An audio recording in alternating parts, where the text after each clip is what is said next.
And joining us right now at PMP Network is Ernie Hudson.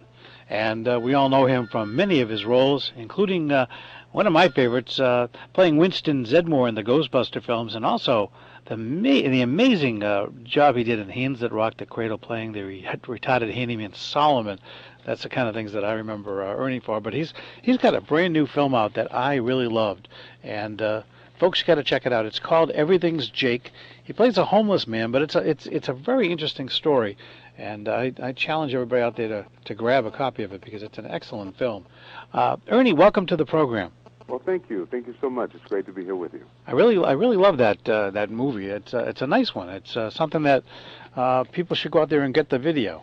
Yeah, I really, when I first read the script, and I love the character, and I love what the movie had to say. I think it speaks to the greater part of us, and we through the different screenings, people really respond well to the movie. I think it was difficult for the studios to get a handle on it, but because I think they were looking for the wrong things. But I think it's a wonderful film, and I'm very proud of it.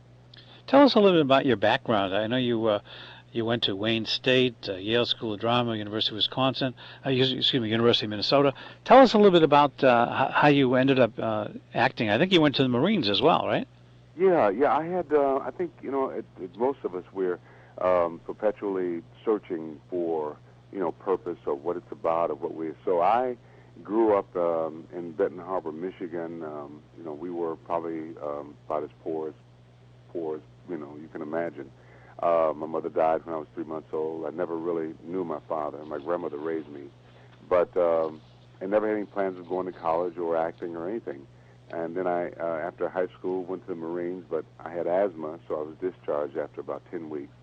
And then I figured, well, I might as well get married and so I got a job as a janitor and married. My wife was in the 9th grade because that's where I came from. That's kind of the lifestyle that people did lived that way. And but then after a short time, my wife and I began to talk and began to just imagine something different. And I finally got into Wayne State and graduated and with honors and got a scholarship to Yale. And I was there for a year.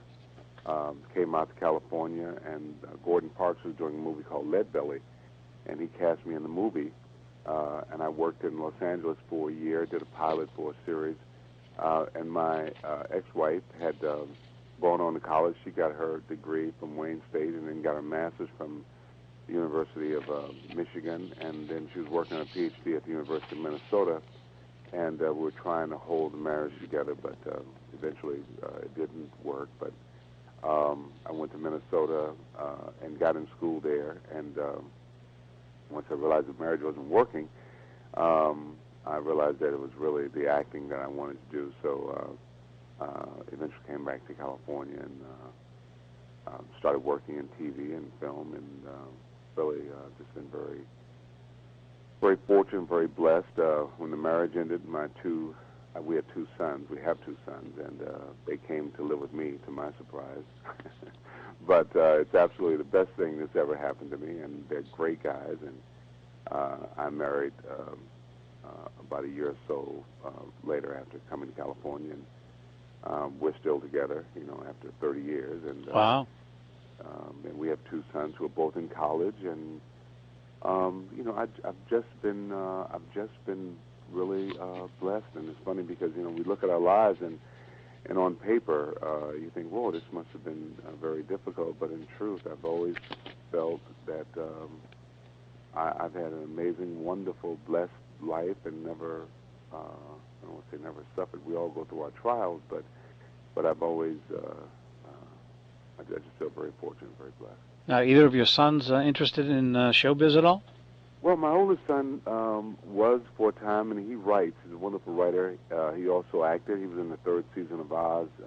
We did a movie called Butter, and I think they changed the title, Never Too Big. He was in it with me, but he worked a fair amount, but he just couldn't stand the sort of waiting around that we actors have to go through.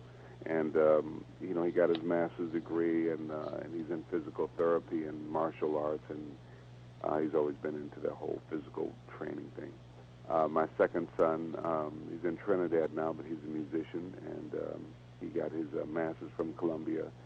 And the two younger boys are, away in college. And I have four really, truly amazing sons. I'm so proud just that they're really good human beings. I mean, not so much what they do in terms of profession, but just as people, they're really just nice. Any grandchildren yet? Yes, I have my oldest son who followed my pattern and had a son when he was 19. And so I have a 20-year-old grandson. Wow. I know in the business you shouldn't talk too much about that, they say, because they suddenly perceive you differently. I don't think of age in terms of years. But I also have three incredible granddaughters. Finally, we get daughters. I grew up with a brother, and I have four sons, so it's always been guys.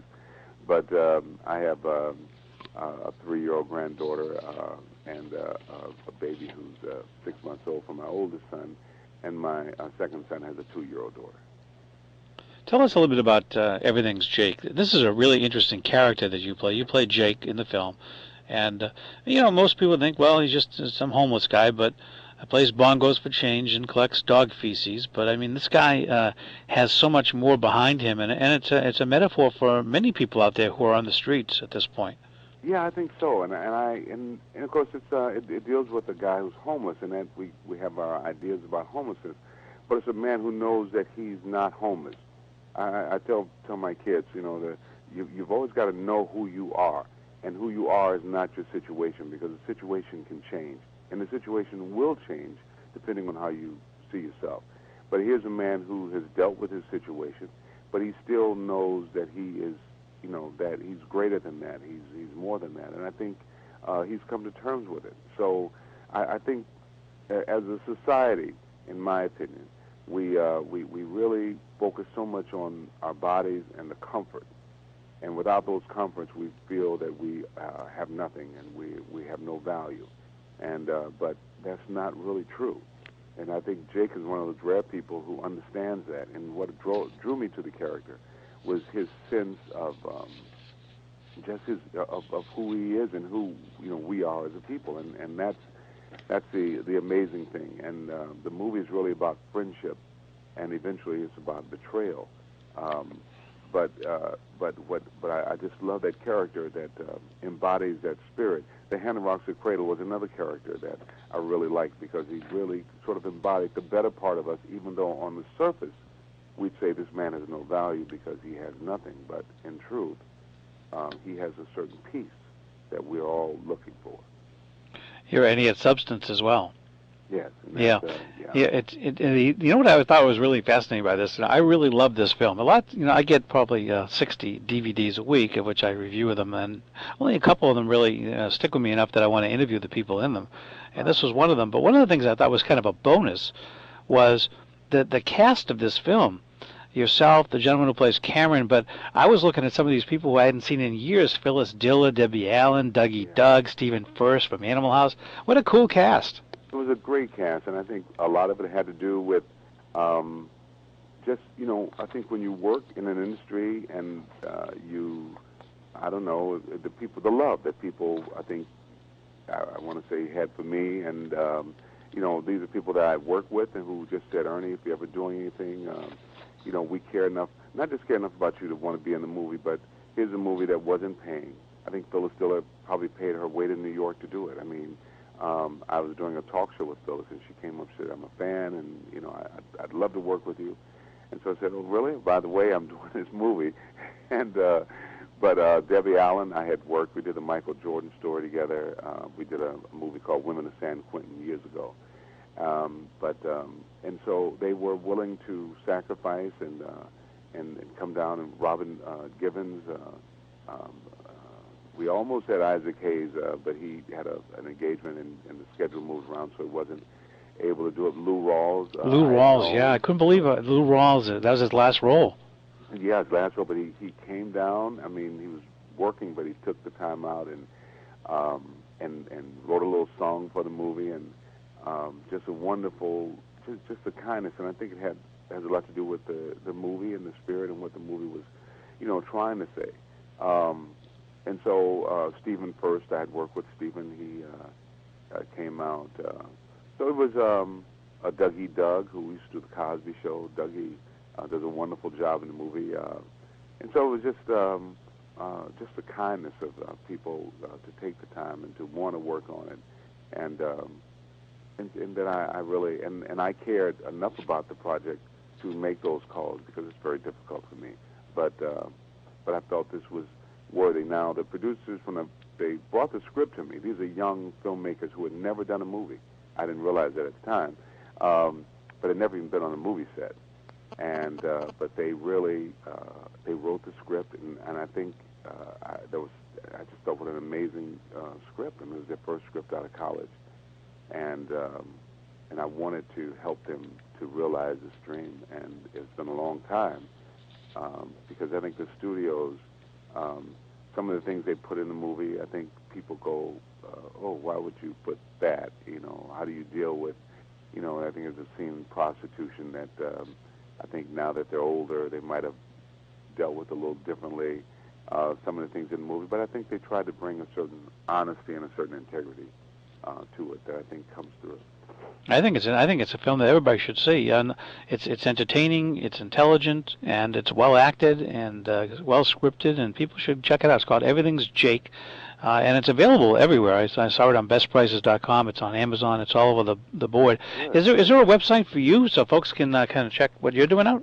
Yeah, you know, I don't sort of get in and work on it as much as I should, but they can find me at Ernie-Hudson.com. They can email me at Ernie-Hudson@hotmail.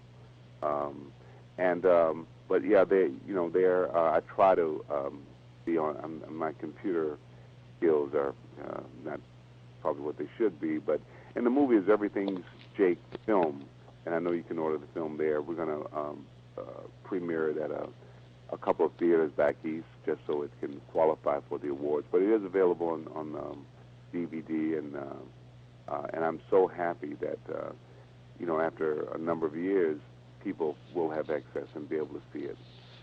Now, this is a serious film. The Hand That Rocks the Cradle was a kind of a great drama.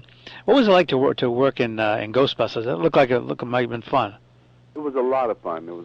I was working with. I always say there's only three reasons to work. One is you love the character, or it's because it's a great role, or it's a lot of money, and you just say, you know what, this is enough money for me to change my lifestyle or whatever. But the other reason is because you love the people. And Ghostbusters is one of those films that I love the guys, and I just love working with them and being a part of it. And now, almost 25 years later, the movie is still very popular, and people still respond to it. And I feel very blessed to have done it. But the reason for doing it is that I really appreciate Bill Murray's timing and sense of humor. Danny Aykroyd's a great guy. And there's a project that I have now called A Word of Promise.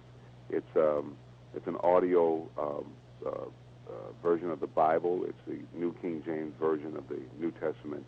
And Jim Caviezel, who I've known for a while, who was in The Passion of Christ, Ed Asner, Lou Gossett, Lou Diamond Phillips, Marissa Tomei, just a real Chris McDowell's in it, a real good, incredible group of people involved, and so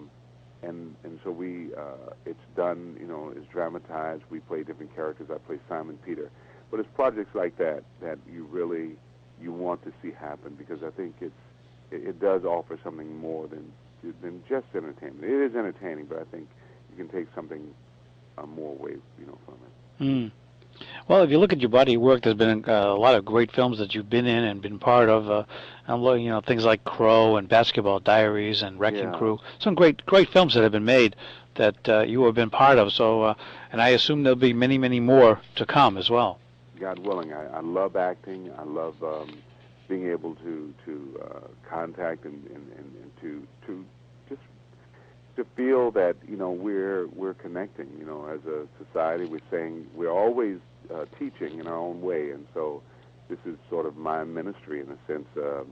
This is what I've been given to do. And in the meantime, when I'm not working, I try to get around and meet people and speak. And I'm always available to come to schools and wherever I can, because I think that's so important that we let people know our stories. We all have these unique stories, and it's important for the young people, I think, to know that there are other possibilities. So just saying to anybody out there, please get in touch if you have an event you want me to come to, or because it helps me to see something beyond just Hollywood. Hollywood's very insular, and but there's a greater world out there than Los Angeles and New York. You planning on coming to Boston anytime soon? I have nothing set, but I'd love to come to Boston. I was there. I did a movie called Weeds years ago with Nick Nolte.